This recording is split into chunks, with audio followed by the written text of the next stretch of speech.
Hello and welcome to a penultimate day of racing here at the Tour of Hainan and another general classification challenge.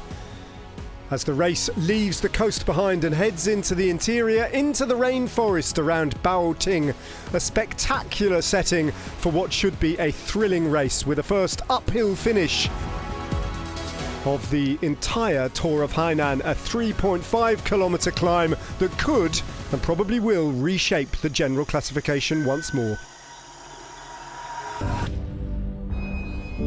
A short stage as well at just over 132 kilometres. That will only make it more explosive as the race gets underway from where it finished yesterday in Lingshui down on the southern coast.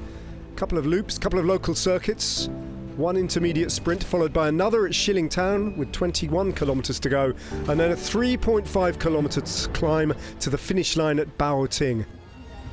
Only King of the Mountains point of the entire day. So the riders, knowing that there could be a shake-up in the general classification, a first day in the yellow jersey for Shabir Berasategui of the Euskaltel Euskadi team, and with a total of, 23 riders in fact, all within 12 seconds of the race lead, the final climb would be an opportunity to claw that yellow jersey from the back of Berasategui. The race then, as it left behind the big ocean theme park, very, very active. Initial attempts to get in a breakaway, all unsuccessful, until a big group of some 20 riders managed to prize a little advantage and go clear. But there were some riders a little bit high up in the general classification for the peloton to be too happy with. And that big group up at the front then causing the race to be very fast indeed. Blown on by a little bit of a tailwind as well today. Some familiar faces. Yesterday's stage winner Miltiadis in the breakaway along with Cyrus Monk. And the time gap no more than around about 15 seconds as they headed towards the first of the two intermediate sprints at Taoyuan Avenue. And Miltiadis proving that he too can measure himself in a sprint, throwing his bike at the line. After that then, the big group was caught by the peloton and a counter-attacks came, and eventually, after a few kilometres, a fighting force of 5 riders started to establish the first orderly breakaway of the day and built up a half-minute's advantage over a peloton controlled by XTS Astana. Yongbing Gao, the young Chinese rider in second place in the King of the Mountains competition, was among their number. Another Chinese rider, Gao Shangniu, as well as Lucas de Rossi, Alexander Konishev, both of those riders from the Anta-China Mentec team, and Filippo Magli of Bardiani CSF. Those 5 riders then building up an advantage of, at its maximum, around about a minute.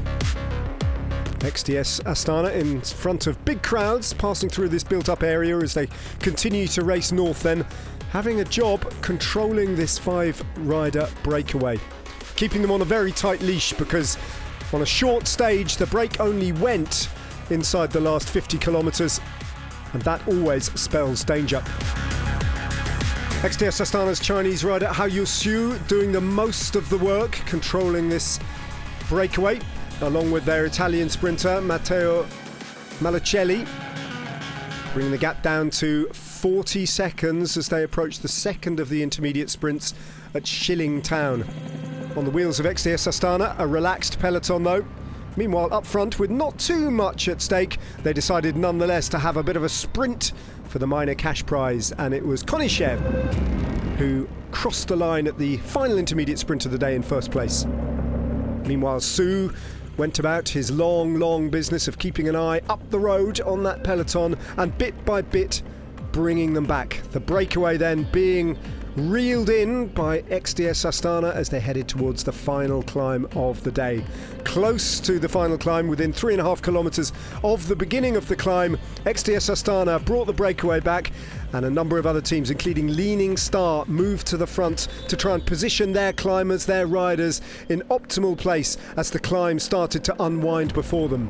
Once again though, just like yesterday, it was MBH Bank with a very aggressive team performance who hit the front, riding for Alessandro Fanicello and for Fausto Masnada.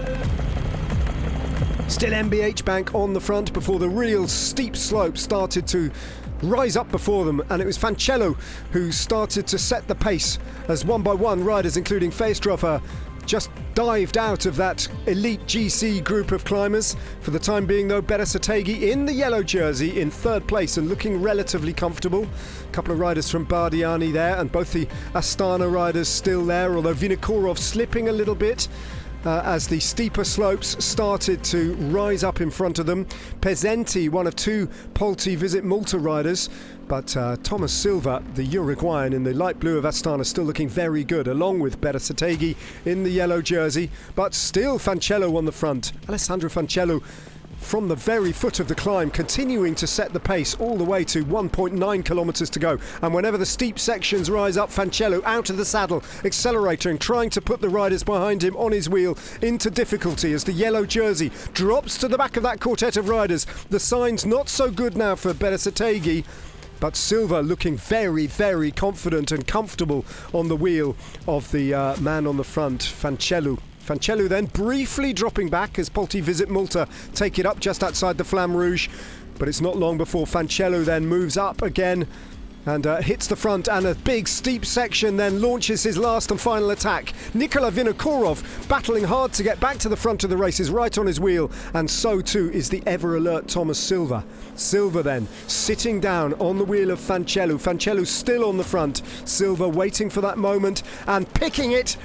With around about 600 metres to go, Silva looks round, explodes away, gets a gap. Vinokourov lets him go, his teammate, builds the gap on the descent, and that looks like a race-winning move. Downhill all the way to a series of first left and then right and then left-handed turns as he hits the final 100 metres. Victory assured. It's another win for the man from XDS Astana, the Uruguayan. Win number 2 for him, and he regains the race lead with that. His teammate Nikola Vinokourov crossing in 4th place after a blistering ascent of that final climb. That was raced, well, the whole stage was raced in a very fast time, and there was absolutely no let up on that climb, and an effortless and imperious performance from Thomas Silva.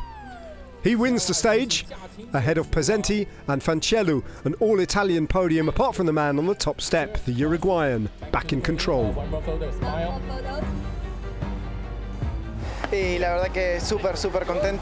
Yeah, I'm super happy with that one. It was a perfect tactic, and it was very important we got it right. The guys did a job, incredible job, 150% they gave, so very happy.